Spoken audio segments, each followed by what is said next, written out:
నమస్కారం అండి. మనం ఎప్పుడు కూడా ఒక దాని గురించి ఆశపడుతుంటాం. అలాంటిది నాకు లభిస్తే బాగుండని అనుకుంటూ ఉంటాం. దీనికి సంబంధించి భారతంలో ఒక కథ ఉంది. అయితే శైబ్యుడు అనే ఒక రాజుకు సృంజయుడు అనే కుమారుడు ఉండేవాడు. ఈ సృంజయుడు ఎన్నో యాగాలు చేసి మంచి ప్రవర్తనతోటి ప్రవర్తించేవాడు.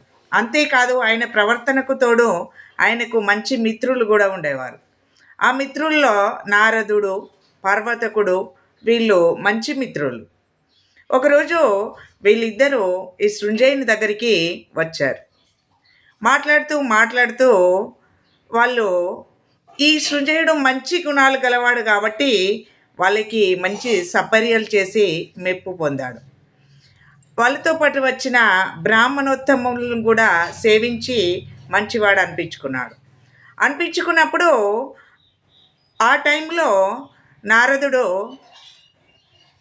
ఈ పర్వతకుడు చెప్పాడు నారదునికి, మహర్షి సృంజయుడు పుత్రకాంక్షతో ఉన్నాడు, ఆయనకు పుత్రుడు కావాలని కోరుకుంటున్నాడు. మీ అందరూ కూడా ఆయన సేవలతో సంతోషం పొందారు కదా, ఆయనకు ఒక పుత్రుణ్ణి ప్రసాదించండి అని చెప్పాడు. పుత్రుని ప్రసాదించండి అనగానే నారదుడు, సరే సృంజయ, నీకు ఒక మంచి పుత్రుణ్ణి నేను ప్రసాదించాలనుకుంటున్నా, అటువంటిప్పుడు నీకు ఎటువంటి పుత్రుడు కావాలో కోరుకోమన్నాడు.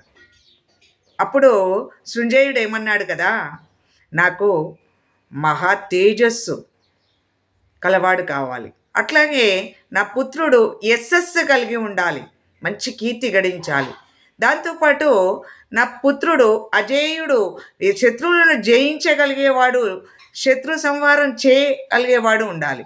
సరే, ఈ 3 వరాలు కోరుకున్నాడు, మంచి వరాలు.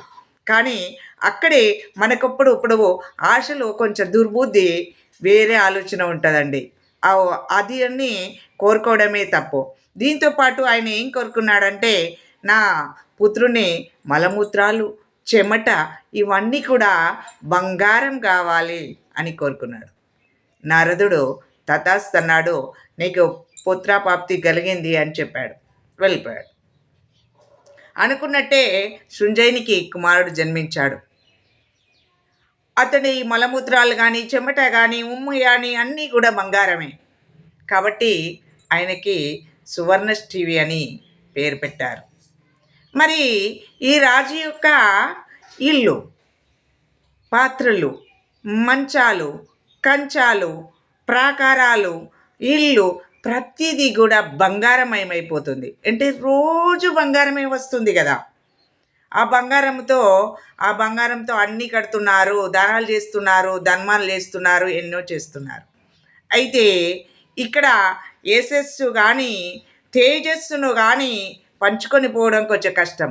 కానీ బంగారాన్ని తొలగించడం, దొంగిలించడం చాలా ఈజీ. అందుకని కొన్ని రోజులకి ఏం జరిగిందంటే, కొందరు దొంగలు వచ్చి మెల్లిగా ఈ సువర్ణష్ఠివిని ఎత్తుకొని వెళ్ళిపోయారు. రాజు బాధపడ్డాడు, నా కుమారుడు ఏమయ్యాడు, ఎవరు తీసుకెళ్లారు, ఎందుకోసం తీసుకెళ్లారు?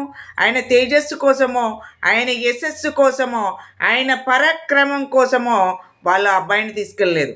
కేవలం బంగారం కోసం మాత్రమే ఆయనను తీసుకెళ్ళి వాళ్ళకి తన ద్వారా బంగారం ఎలా లభిస్తుందో తెలియదు కాబట్టి ముక్కలుగా కోసేసి బంగారం లభించకపోయేసరికి ఆ ఇద్దరు దొంగలు కూడా నువ్వు తీసుకున్నావా అనే అనుమానంతో వాళ్ళిద్దరూ కూడా కొట్టుకొని మరణించారు. రాజు అడవికి వచ్చి చూశాడు, తన కుమారుడు మరణించాడు, దాంతోపాటు తీసుకెళ్ళిన దొంగలు కూడా మరణించారు. రాజు చాలా విచారపడ్డాడు, నా కుమారుడు యశస్సు కలిగి, తేజస్సు కలిగి, పరాక్రమవంతుడు కలిగి ఉన్నప్పుడు నా కొడుకు నాతో దక్కేవాడు.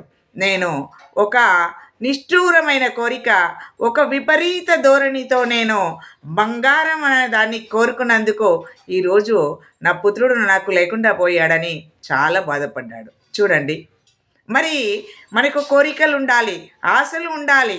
ఆ ఆశలు మనం జీవితాంతము ఉండే వరకు మన ఎంబడి ఉండేట్టు ఉండాలి. విపరీత కోరికయి మన్ని వినాశనానికి దారి తీయొద్దు. కాబట్టి దేన్నైనా ఆశించినప్పుడు దానివల్ల మనకి ఎంత లాభం ఉంది, దానివల్ల నష్టం ఎలా ఉంది, ఎటెళ్ళిపోతామో, ఈ ఆశలు ఎంతవరకు ఉండాలి అనే దాన్ని ఆశించి మనము ఆశలుగా మలుచుకోవాలి. చూడండి, సువర్ణష్ టీవీ అనవసరంగా ప్రాణాలు కోల్పోయాడు. తండ్రి పుత్రశోకంతో మునిగిపోయాడు. ఆ బంగారము, ఆ కనక వజ్ర వైడ్యూరాలన్నీ ఏం చేశాయండి? ఏం చేయలేదు. అవన్నీ కూడా దక్కకుండా పోయాయి. అందుకే ఎప్పుడు కూడా ఆశకు కూడా కొంత అంతుండాలి. ఈ వీడియో కనుక మీకు నచ్చితే ఖచ్చితంగా సబ్స్క్రైబ్ చేయండి, ఒక లైక్ ఇవ్వండి, ఒక షేర్ ఇవ్వండి. మంచి మంచి కథలతో నేను మీ ముందుకు వస్తాను.